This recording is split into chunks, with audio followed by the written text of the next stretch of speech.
Hey,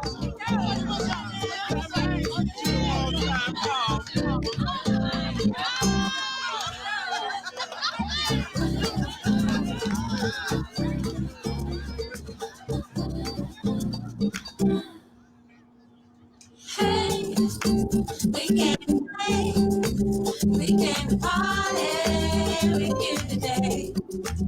So we're gonna have a good time, gonna have a party today. Don't you go away, we came to play. All right, Lynn, Yes. we actually are live on my Facebook page. Unbelievable. And that song it's so appropriate for the day. Well, in a way, the noises in the front with, the people in the front, that was an actual dinner party. Really? Yeah. And I took my microphone and a big stand and I just kind of went up and down and had people just enjoy themselves. And that was the beginning of the party sounds. We aren't really partying too much right now. No, but the song, I'm just listening to it. I love it though, but it makes me feel good. So what I'm thinking about when you were saying you were at the pool, this sort of gives me that pool vibe. I'm kind of hanging out, got the palm trees. True. Yeah. And this is off of your new album. Yes, it is. Power of Love is my latest. And how long was that just released? Like in the last 6 months or so? Or? No, it's been 2 years, I think. A year and a half. Oh. A year and a half. Nowadays, with independent music, a CD can last a little bit until you make the next one. Right. Yeah. I think things have really changed. So, in your world, in the work that you do, mm-hmm. how has all of this stuff impacted you? Well, I wear a few hats. So I produce, I do background vocals at my house. I do vocal lessons. I do sessions like virtual, email, send me the file. I send it back. Okay. And I still swim every day, hence the swim thing here. And so in that way, it hasn't really hurt me. I wasn't a big gigger, like a club gigger every Friday night. I never was that. I'm more of a session person. So yeah. And your list of your resume of all the people that you've worked with is extensive. You've worked with a lot of people, and I've had a few horn players on, and we've talked about this, the sessions that people don't realize these days. The way you do it is the band calls you up and says, okay, I'm going to send you a track. I need a vocal part on it. You go into your room in your home, you record the part, and you email it back. Exactly. And that's been, how long have you been doing that kind of work? Well, I've done that before COVID-19. It's just convenient and it's cheaper, and it's, when there was the time of the big studio, everyone went to the studio, we all sang together, and that was fun. Mm-hmm. But when everyone got setups, then it was easier to, do your own stuff at home, and kind of you learn how to make it sound good and you send it back. I've been doing it for probably about 5 years, maybe.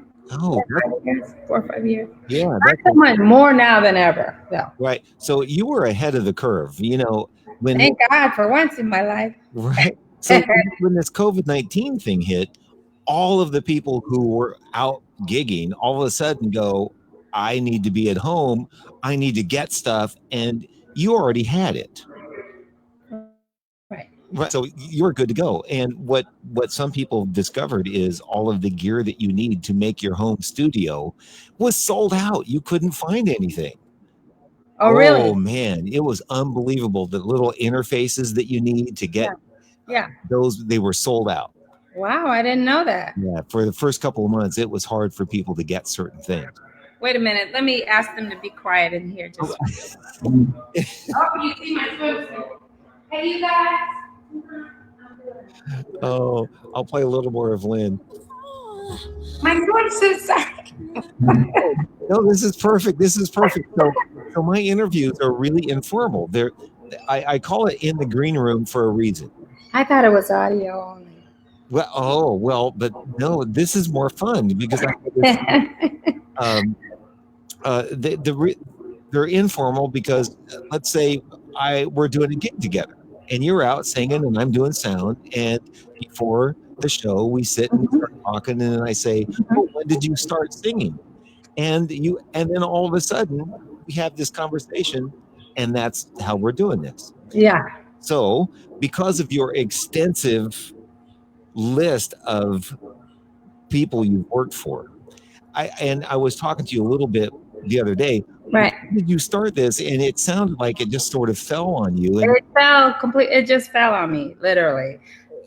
I was part of a band, a garage band in my neighborhood, just something to do. I was the background dancer, basically. Was that here in California? No, in St. Louis, Missouri. I'm from St. Louis. Yeah. And we were Manteca. Manteca, that was the name of our band.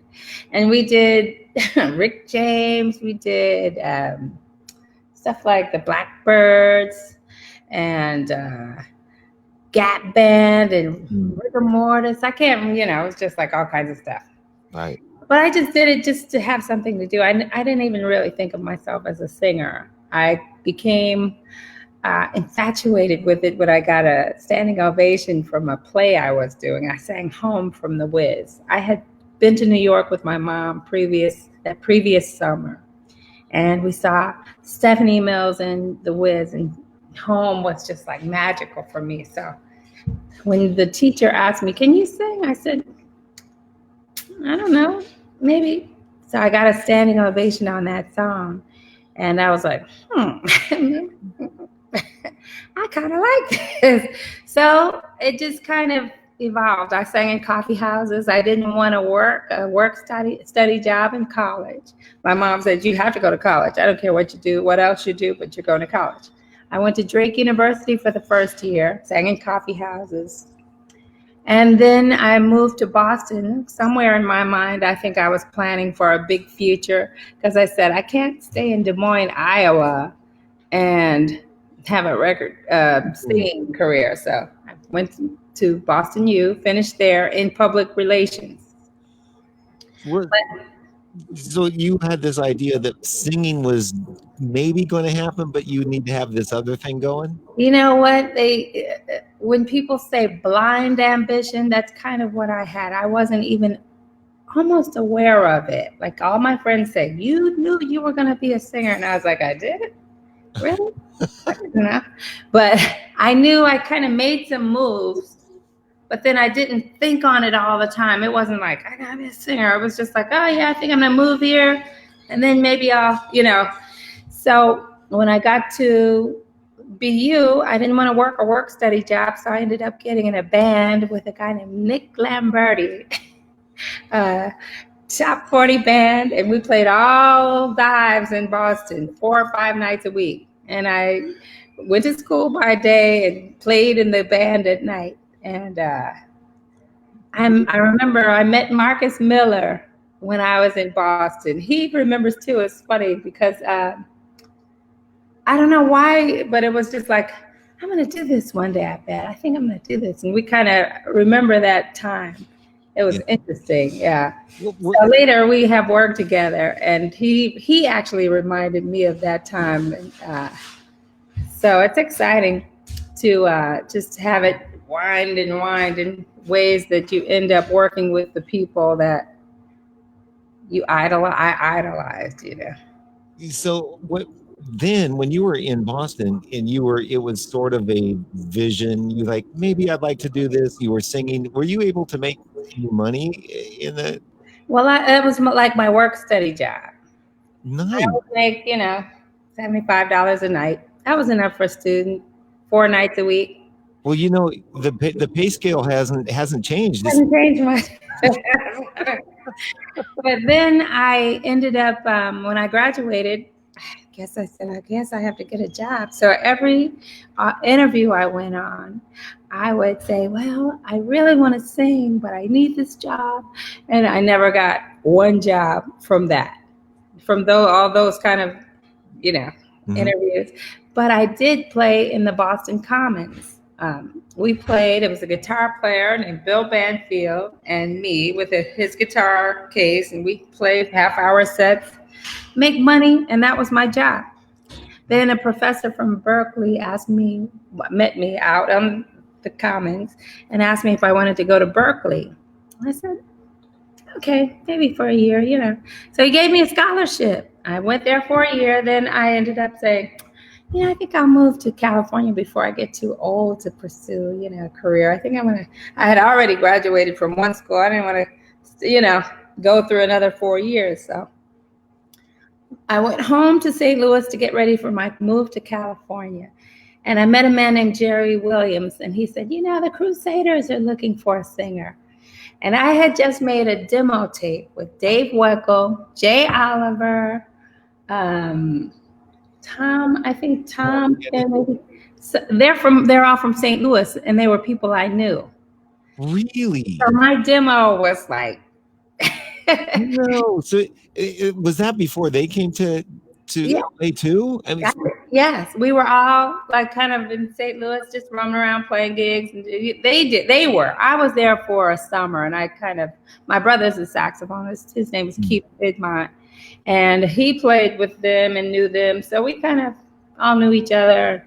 I want to do a demo. Okay, come on, do a demo. So I sent that demo to the Crusaders via Jerry Williams. I was just waiting to move to California, and they picked me. I couldn't believe it, because I had never been on the road, and it was with Joe Sample and Wilton Felder and Ndugu Chancellor and Bradley Bopo. But the funny thing about Ndugu, I had met Ndugu probably 7 years before that at a George Duke concert.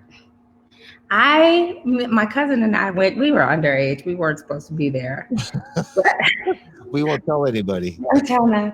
And we ended up talking, and I was kind of left with Ndugu because my cousin went somewhere, and I was like, I don't know where she is, but okay, so I'm here with you. But I think I want to be in this business one day. And then I told him all my personal little problems with my current boyfriend. I thought I'd never see him again.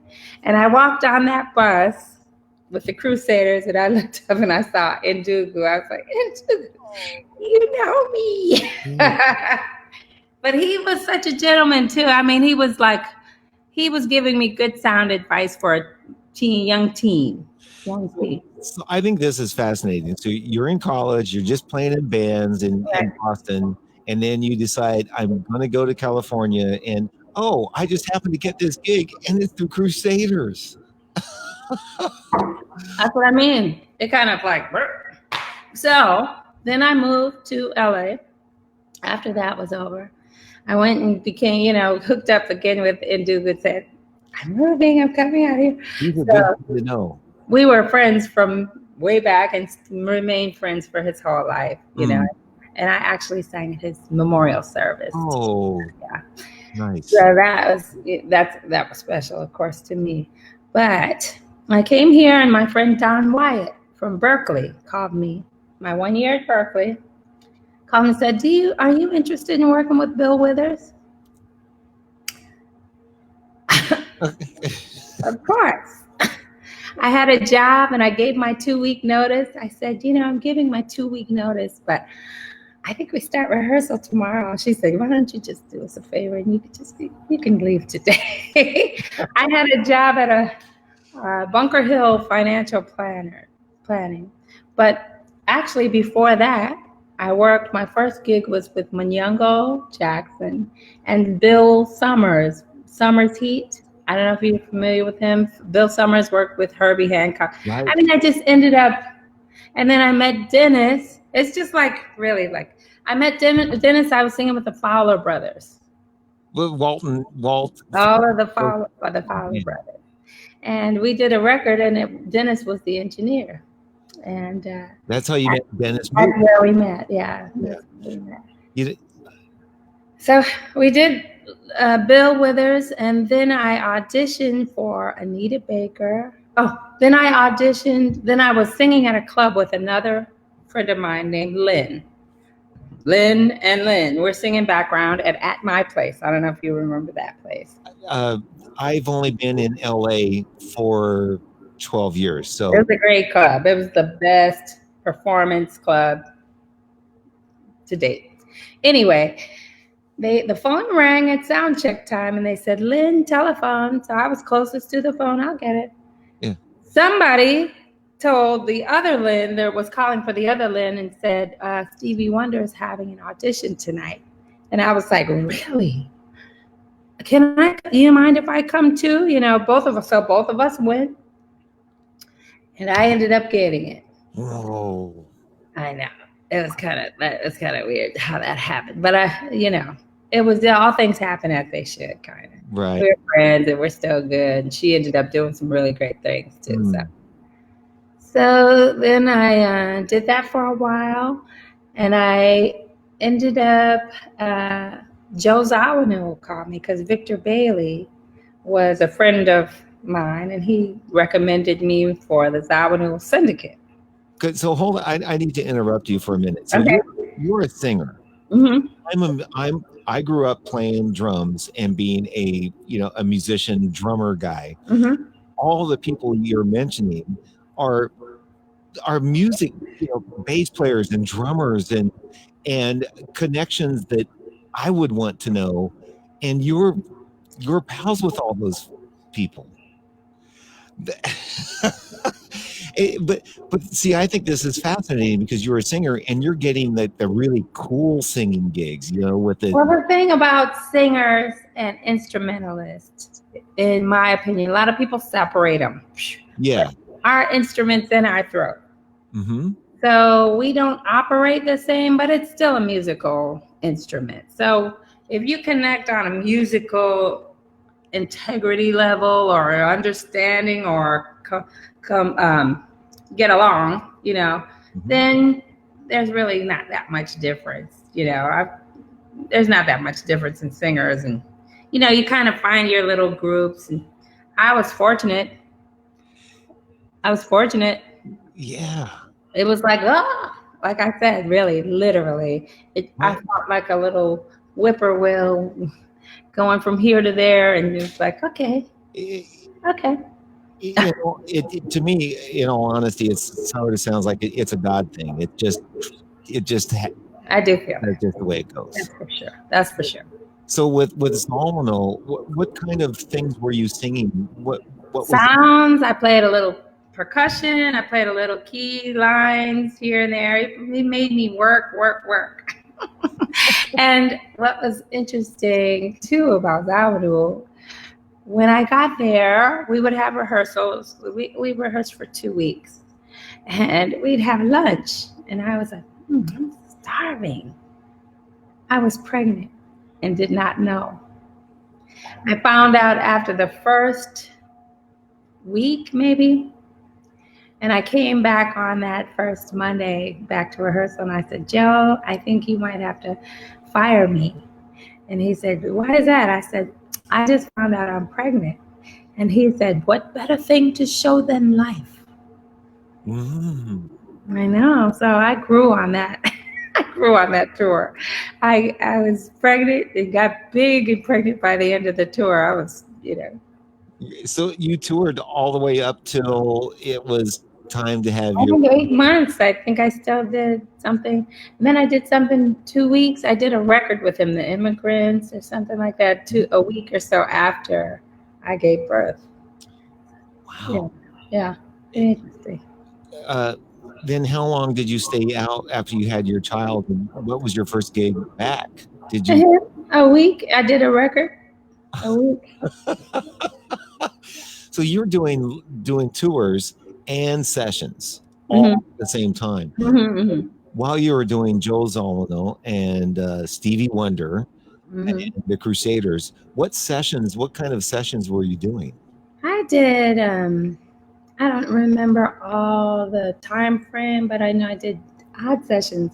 I did a Roger Waters session. I did Phil Collins session. I did but seriously, folks. But seriously, record, that whole record we did. I did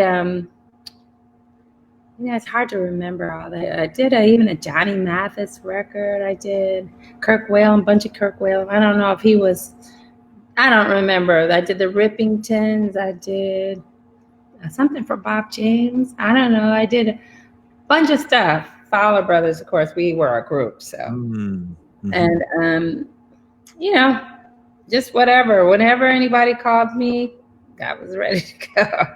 So you came to LA and you pretty much had a built-in work and you just worked all the time. And after, what was it like working with, I asked you if you knew Jerry Brown. Yeah. And you said, yeah, because that was when you came back to Stevie. Yes. Yeah. Stevie's for me has been like I had a baby. I went and did other things, and if he needed somebody, he'd call me, and I'd go on that tour or whatever. So that's that's been really nice. I played at Obama's White House with him, and that was fun. And we played the Super Bowl in 1999. We did that, so I had some exciting times with Stevie. But after, there's always a tour, and then the tour's over. So then Kenny Loggins called me. I toured with him a while. Then I toured some when I did Phil Collins' record, I had just had my son, so I couldn't go on the road. And so I ended up going later when my son was grown, a couple of years ago. I want to ask you, George Shelby and Harry Kim. They're out now. Harry was out when I was there. Yeah. And George was saying that working with Phil is one of the best gigs ever. It is. In many ways. Just the organization alone is, it's kind of nice to not have to wonder what's going on. Well, you have an extensive music touring career with a lot of names that have done really big shows. And what's it like, that organization thing? I think that a lot of people, we talk about this amongst ourselves a lot. It's not all glamour. Oh, no. I mean, the traveling and the schedule and the kitchens you have to walk through and I don't know about the kitchens. I don't know about that so much. I know what you're talking about when you have to walk back behind the theater. And that's true. That's true. But the unglamorous part is kind of like waking up early for flights that you didn't get enough sleep. I ended the last couple of gigs I did was with Natalie Cole. I sang with her until she died. And we traveled well. Fortunately, a lot of the people I worked with traveled well. Some people don't, because money's always a factor. Right. It's a factor. And you have to really know, to last a long time, you have to be okay with some good, some great, maybe not, Tony Polizzi says hi. Tony. Hi, Tony. All right, so I'm just looking. There's been a few people commenting because we have people watching. And Lynn, you're right. Voices really are instruments. Yeah. And Tony said hi. So I'm paying attention a little bit to people that are commenting. Tony was on the road with Natalie Cole. He's a great guitarist. Do you know Tony? I do. Yeah. He's a nice guy too. We had fun. That was a family band. Well, meeting you and knowing Tony, your personalities, I can't imagine it not being fun. It was fun. It's crazy. Yeah. We had Robert Miller, Edwin Livingston, and the singers were different. Lisa Vaughan, Tracy Brown, and those were Shannon Pearson, and who else? Oh, we had some keyboard players. We had a bunch of keyboard players. There isn't really is there a really large pool of, once you're in that circle of singers that do those gigs, it's not a very big pool of people to call, is it? I think there are several circles. Mm-hmm. Circles. Like in our circle, it's a small circle, but then you meet a whole group of singers who you're like, wow, you did that? That's great. You did that too? We miss some of the movie soundtrack thing people. Mm-hmm. That's a whole different group. Jingle people, that's a whole different group. Music touring and recording, whole different kind of, they cross each other sometimes, but for the most part, there are a lot of circles, but the circles are small. Yeah. So in that world, when somebody's doing a tour, you'd be one of the group of people that when Kenny Loggins sings, I love Kenny Loggins. I love Stevie. He can sing, oh. play and everything, right? Everything. Very talented guy. Yeah. How long did you work with Kenny? I was off and on with Kenny. I don't remember actually. I had my daughter. My son was 4. I guess about 3-4 years maybe.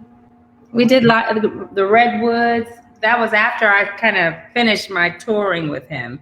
He called me back to do Live in the Redwoods, whatever that is. Yeah. And yeah. It is, I mean, he went through that thing where he wrote the book, the unimaginable life, or I forget the book, the unimaginable that Kenny wrote. Did you ever read that book that he wrote? No. Oh, okay. It was like, he was into this whole spiritual thing, I think. Yeah, I was around that time, I think. The Naked Wedding. Yeah. Okay, so yeah, so that's I was like, what? Naked Wedding? Ooh. Yeah. Well, okay.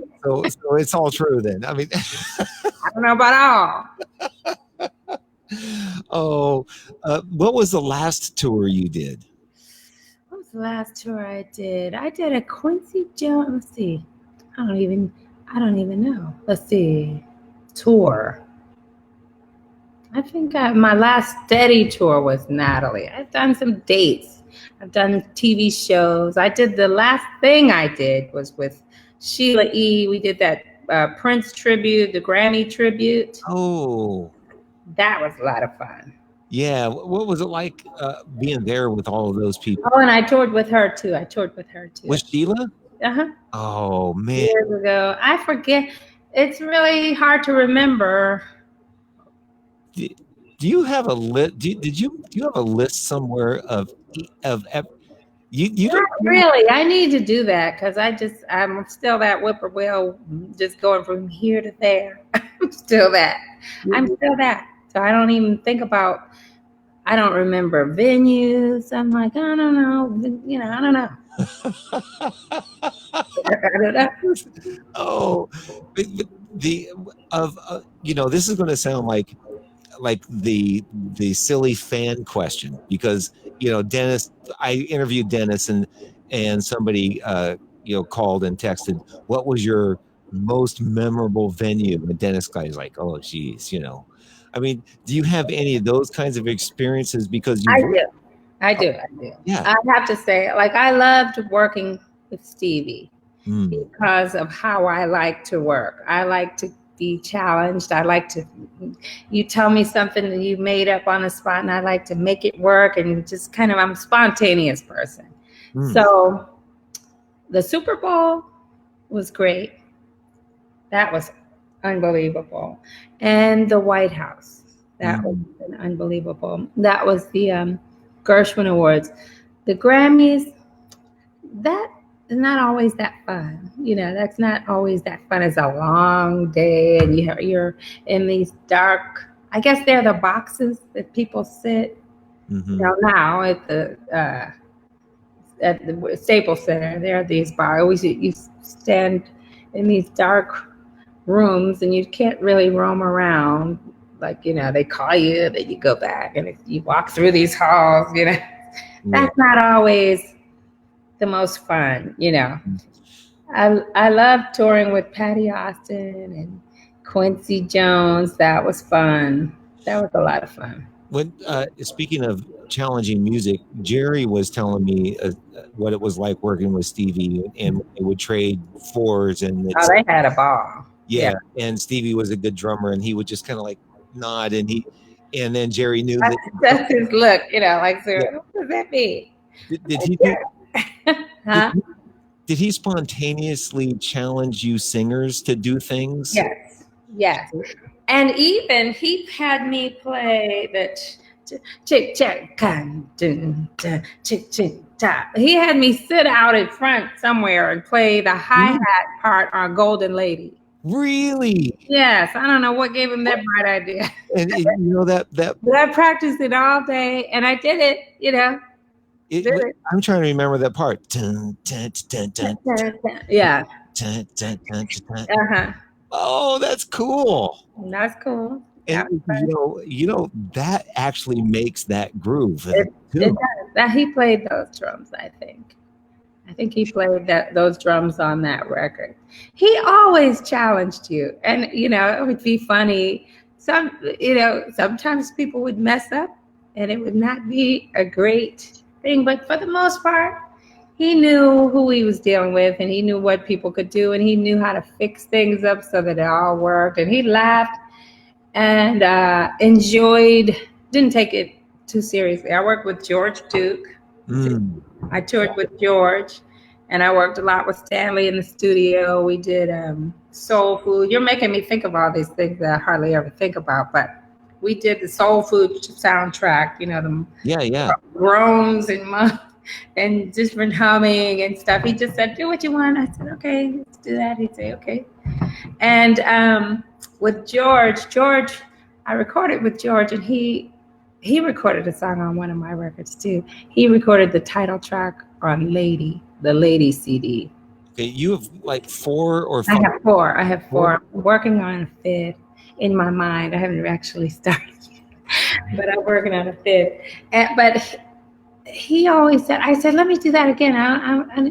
That wasn't good. And he'd say, it's good. Perfection is overrated.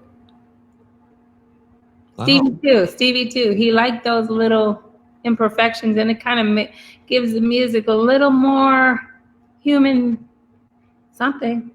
So I was hired for my imperfection.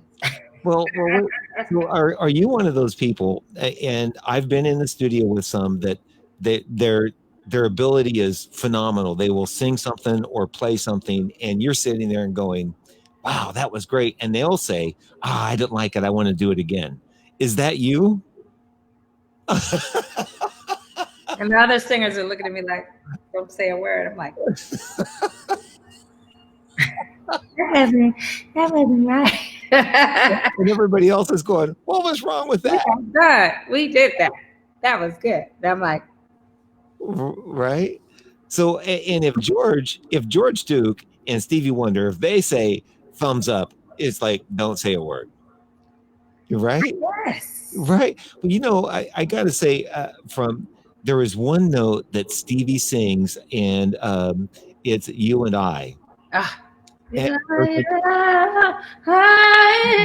When he holds that, he floats. It's so pure. It's so pure. He's pure. He's a gift. He's a gift. He really is. He's just like, he works hard on his voice though. Like his sound check is modulation after modulation. Golden lady, golden lady, golden lady, golden lady. He goes up and up and up and up and up. And we're like, how did you do that? How did you do that? It just keeps going. Keeps going. Did you sing on the Wonder Live?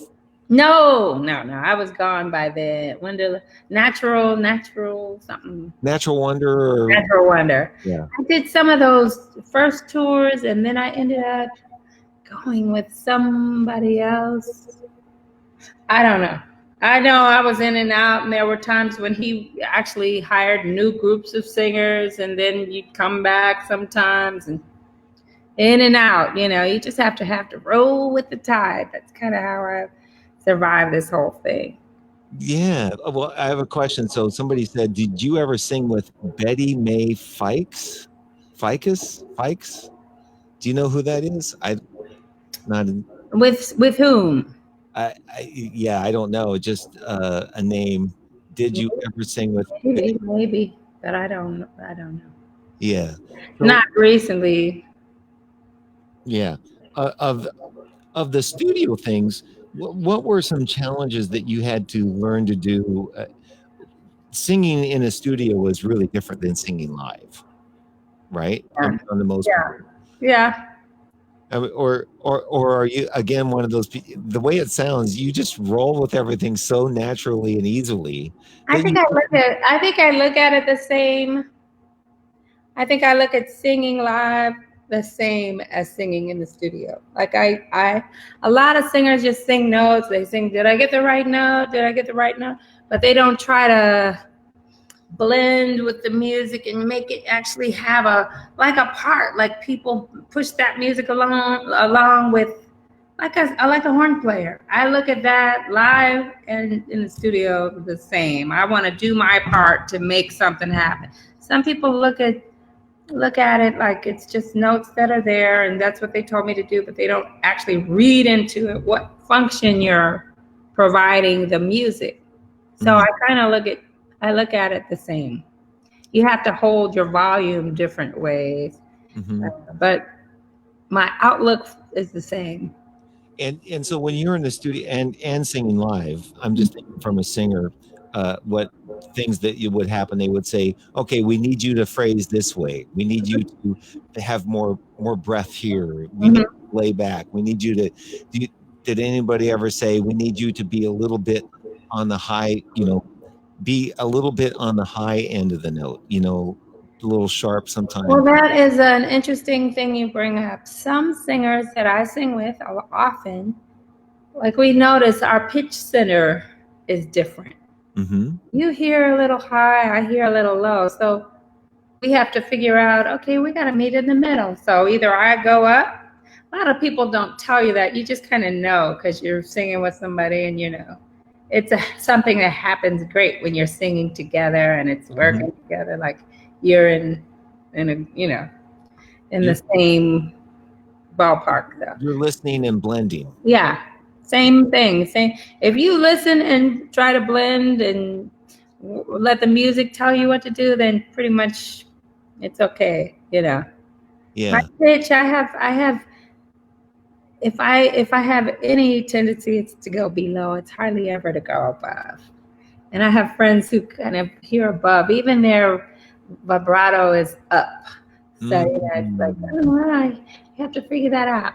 You have to, I love who I've worked with this far, and I love who I work with as, singers. A lot of times we already see eye to eye. So, of all of the artists that you work with, who gave you the most instructive guidance that you learned from in order to sing? Was it other singers or just maybe musicians like George or George was so easy. He was easy. I think it's a solo and singing background with people. That's two different skill sets. Whole different skill set. So background, I guess it's other singers and producers who generally sing, because producers who don't sing have a hard time expressing what they're trying to say. So a lot of times it's hard to get, just like singers try to talk to instrumentalists. If you don't play that instrument, it's hard to get, even though you may both have you may have an idea of what you want to tell that person. That's why it is good for singers to learn about musical instruments and musical terms and music talk. Mhm. And it's kind of good for producers and instrumentalists who are producing singers to kind of get into the singer talk. We have different languages, but we do the same kind of thing. Right. Interesting that way. Did you have to work with producers that weren't able to express what it is they wanted? Yeah. And you just look at them and go, what are you talking about? We go, okay. And then we have this big pad of paper in the room and we write jokes about the person. Oh, Yeah. you have little jokes about people, but don't show them. Don't. And then we scratch it out. You know, I worked on a circus for a while where you remember the little Sony Walkmans or the little cassette recorders? Yeah. Where the guys in the band would start talking. They'd make little, they called them big tapes, you know, and they'd say things about all the people, all the different acts and stuff. And then they'd listen back during the show and hear what they'd have to say about the people. Jeez. It's a good thing those tapes. It's fun though, because it gives you some kind of, you can relax, you know. Yeah. I forgot to mention a big part of my career in the middle of it was with Ricky Minor. Ricky Minor and I worked. We were like, we worked with Lou Rawls. I forgot Lou Rawls. Lou Rawls, yeah, groovy people. Groovy people. How could I forget Lou Rawls? You know Michael White? Are you friends with Michael? Yeah. I mean, what a great guy that he is. Yeah, a great drummer too. You're talking about Michael, the drummer. Yeah, Michael. Yeah, for sure.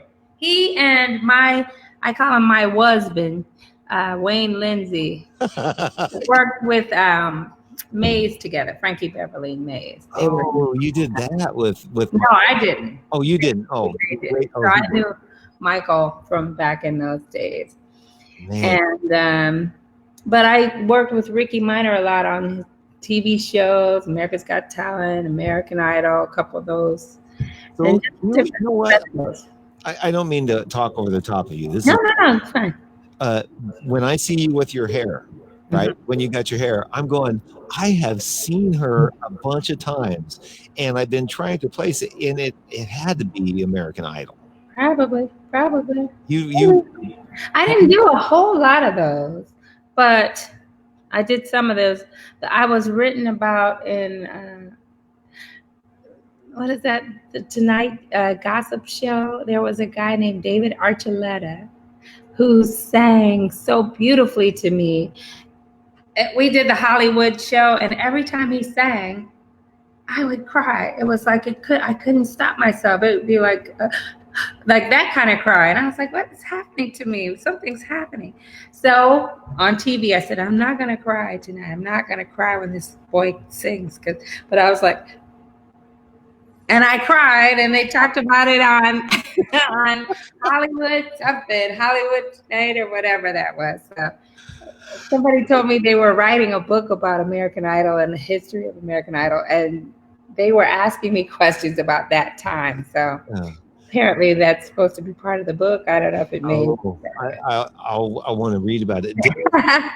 Dennis says hi, by the way. Hi, Dennis. Yeah. So I teased with Dennis because most of the people I've had on my show, I find a picture with them and Dennis. Mm-hmm. You know, it's like, I'm sure if I look and had my pictures, I have some with Dennis for sure. Yeah, I mean, Dennis knows everybody. He knows everybody. Everywhere I go, I see Dennis. I go to. And you know what? I played with. I'm thinking of Dennis. I saw him at the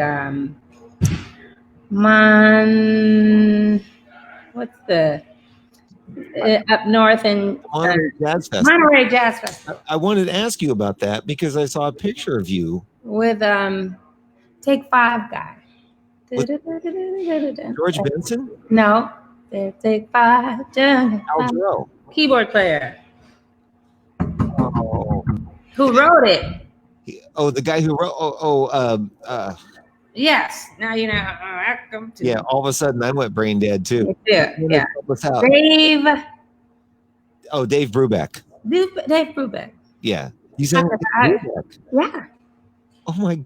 At Monterey. That's why I say one day blends into another, and it's kind of like when you're making me think of all these fond memories, but I just generally don't. Okay, so let's have this be a nice flashback for you, because you, when we first started talking, were in Boston going, I'm just playing in this club, I'm getting this degree, and I think I need this job, but I really want to sing. And now looking back, what a career you have had. I mean, it's making me cry. I'm like, oh my God. Amazing. It is amazing. It's good. It's pretty amazing. Because you're such a sweet person. I mean, unlike me. I mean, so I have this thing, like I go to a church, to Agape. I've been there. And Carl Anderson. I used to sing with Carl Anderson. Really? Everything is bringing up a memory. Carl went there, and his funeral was there too. Yeah, and Ndugu played there a few times. I know. Yeah. He'd come, and Ricky'd have him come and play drums, and I mean, I met Jonathan Moffat there, and Stevie would come and show up. But I was an usher, and I'm not. The sound guy would say to me, Ted, he'd say, when I walk in, he'd say, Jeff, who have you pissed off today? Oh. No, because I was one of those guys when people walk in, I go, I'm sorry, you can't come in this door. And they go, don't you know who I am? No. No. That would be a no. Anyway, so looking back, you've had this amazing career. And I understand why people would want you around, because you seem to be really easy to get along with, and it sounds like you kind of know what you're kind of like, okay, yeah, I got this. Ask Andrew Ford if I'm easy to get along with. He and I produced together. He's like, I said, it'll be all right. By the end of this, you'll like me again, but right now, just nitpick on this part. So when you're producing your own records, you're different. Well, a little. No, not really. Like, I want what I want. I want what I want. I want it when I'm working with you, for you, or for me. Yeah. I have an idea. This is not right. This needs to be like this, and maybe I'm wrong, but. So, when you were in those situations, let's say you're with a couple of singers, and you're sitting there, and a knucklehead like me comes in and says, "Okay, I want this. I don't know how I explain it to you." Then I keep saying, "I really want it this way," and I leave the room, and y'all go like, "Yeah, he don't know what he's talking about. Let's do it this way." Did you have to do that sometimes with people? My thing is, like, I try. There was a time when I couldn't talk to musicians on a level they would understand. Like the guys who play instruments. And I knew what I meant, and I knew if they really tried to listen to me. Are you there? You're frozen. Yeah. I'm still here. Okay. Yeah. So I know if they really listen, they can hear what I'm saying, just because I know if you try, you can hear. So a lot of times, those people who don't know how to say it, a lot of times you can hear you try to hear into and through the lack of terminology or whatever. And a lot of times you kind of get to it. I try to get to it. Yeah. I don't like saying, I don't care, he doesn't know. But I wouldn't say that I've never done it. Note to self. I would say I've never done it. So, how many children do you have now? 2. I have 2 children. 2 grown children. 31 and 25. 31 and 25. Yeah. Did they still come back and say, "Hey, Mom, can I?" Can Or- I what? No. Yeah. Not really. Not really. I mean, on Mother's Day and my birthday, I don't ask for gifts. I ask them to use their gifts. We made a movie. One birthday, my son and daughter produced it, and we shot it, and it was a dance contest, and so that was kind of fun. This year, I think they cooked. They cooked. I don't know. I just don't. I enjoy being a parent. Mm. Yeah, I enjoy that. I enjoyed the whole. The whole thing is hard to say, but the work is hard. But I did enjoy being a parent. And how did it work doing all of the work you were doing I and don't even know. being a I don't even mom? know. I don't even know. I don't even know. I don't. And the interesting thing is, when I had my son, I started saying, "I don't go into it anymore. I don't go into it anymore.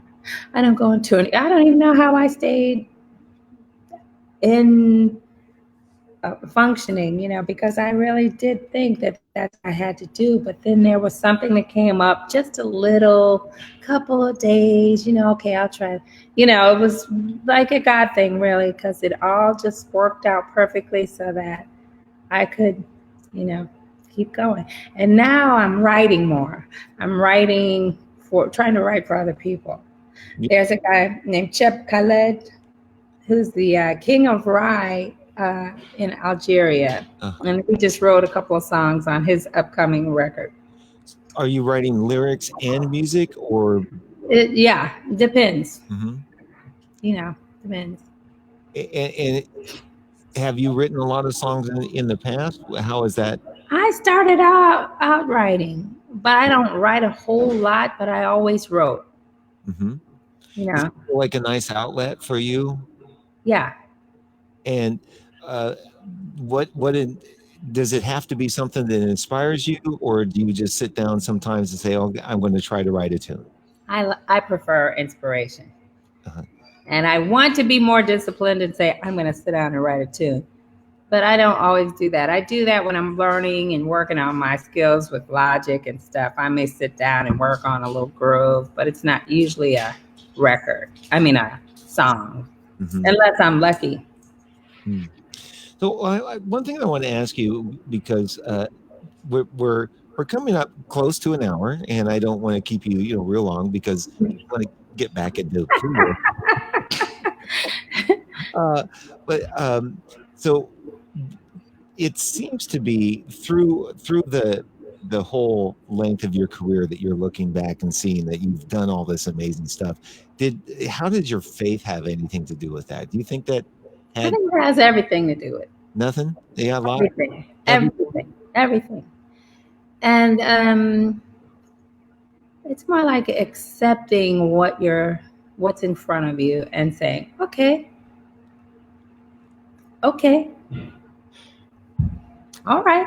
Did it seem more like as you moved through these things, it wasn't really about saying no or anything. It was really about what you were saying yes to, and you just kept saying yes.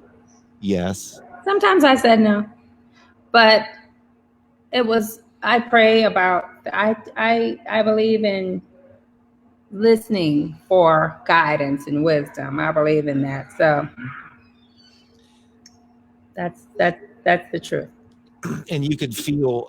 I'm just asking. So when something would come up, you could just feel like this is the right thing to do. Sometimes it's a battle. Sometimes you go back and forth, and it's like, what is the answer? In general, if you say, "Give me the answer," I need the answer, then you find I like the path of least resistance a lot of times. If it shows up and it's easy to do and everything's working out, okay, that's good. Yeah. And it sounds like most of the people that you worked with and had the experiences with are really tuned into that same vibration most of the time. I think that's how you generally move around the world. I've met people who I know their families back in St. Louis. Like I met people, there's a guy singer who I work with. He's like a brother to me, Fred White. I met Fred when I first worked with Bill Withers, and we became like brother and sister. And then it turns out I know his whole family. Didn't know it.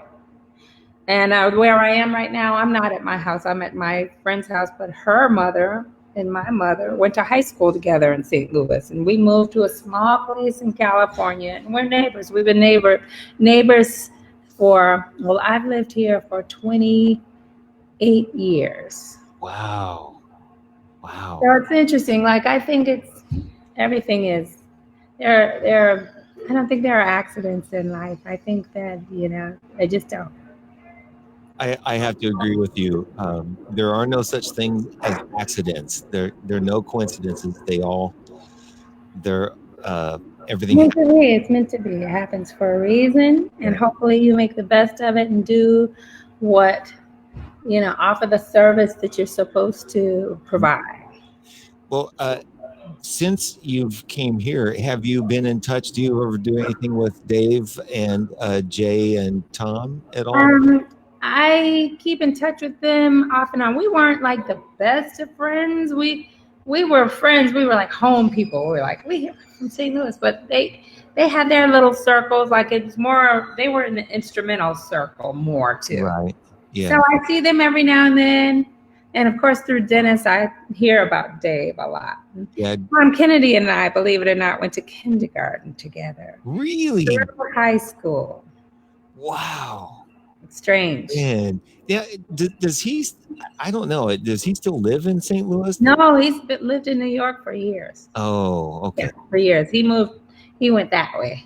Yeah. No, he went that way. Yeah, the other way. Yeah, the opposite. The other way. Yeah, man. Well, and what great musicians those guys are. Mm-hmm. Yeah. And Ray and my brother were close friends. His big brother. Yeah. So they were close friends in band and the fourth grade, that kind of stuff. Yeah. Well, I want to play a little bit something to take us out, but I'm trying to just still grasp all of the people that you've worked with. And I would like to see on your website a list. If you can do this, like, I gotta do that. You made me think about a lot of people that I haven't thought about in a while. So yeah, just Joe Zolno and George Duke, Bill Withers and Frankie Beverly and Mays. And what? I didn't work with Frankie. Oh, but I know Frankie, but I did not work with him. Yeah. Okay, so still, the list is growing. It's amazing. It's Rod Stewart and Steve Tyrell and Burt Bacharach and Aretha Franklin. I did that latest thing, the Royal Philharmonic record with the. I mean,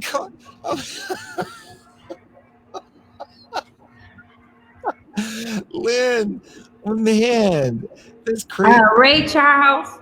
Oh. And the Count Basie record. I mean, it's just like. What was the Count Basie record like? They took his vocals from an old Count Basie orchestra band and added background and kind of fused it. It's like one of those new records they do after. Oh, okay.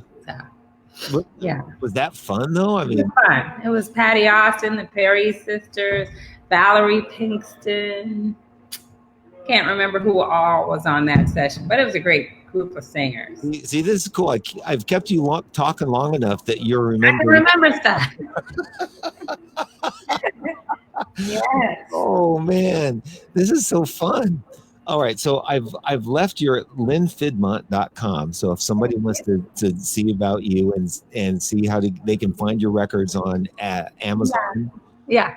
Spotify, Apple. Baby, Apple. I have a Spotify radio station, so. Oh, really? Nice. My station, and you'll hear my music as well as people that kind of are in the same vein. Right. So, do you put on records of things that you've sang backgrounds on? Do you have any kind of stuff? Do I have it? Yeah. I am the worst. Let me tell you. I might have it. But I usually don't. That's funny.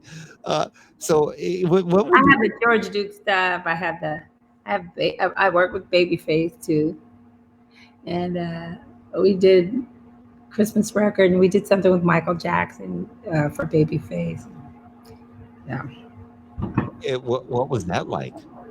that was interesting. Babyface, I really liked how he worked. I liked, you know, but Michael always tried to like seeing him through the glass. It was like, is that Michael back there? Is this Mike? I think it's Michael.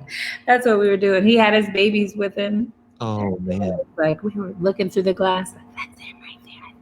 And the glass was smoky. Oh man! Yeah. And I have to shout out my friend Lamont Manhook is doing a new CD. He has a free download, lamontvanhook.com. It's called Something New. It's a country record that he's doing. And, as we change and cross-cultural, we culturally mix and do the thing with music, he's doing a country record. He's a Black guy doing a country record. So, have you done any country music? Yes, Timothy B. Schmidt. He would kill me if I said it was if I said it was country. But I work with him too. I'm sorry I forgot him because he's such a great person and such a great person to work with. Timothy. He's in the later, more recent times. So. Yeah, and what a great voice. What a great voice, and what a great person. Yeah. Great everything. Yeah. So and that was great working with him. Yeah. Is there something coming out? Yeah. That. But COVID stuff. Yeah. Mm-hmm. Well, we'll have to keep an eye on that, Timothy B. Schmidt. Yes. Yeah. But after this COVID thing, if we ever get after it, I mean, if there's going to be something's going to happen. Yeah, something. But you've got your home studio and you're doing voice lessons. Yeah, I am. So you can contact me by way of my website if you're interested. I focus less on technique and more on emotional connection. And isn't that the most important thing a singer really can do? For me. Yeah, I mean, it goes hand in hand with technical stuff, but that's where I live. So if you ever watch the American Idol people and even some of the other shows, well, maybe not so much The Voice, but no, on The Voice they do this too, where they tell the singer, you got to connect to the lyric, connect the emotion. Make me believe it. Yeah. Make me feel something. Yeah, that's really important. Yeah, it's everything. And so that's good to get people to try to connect with that. Right.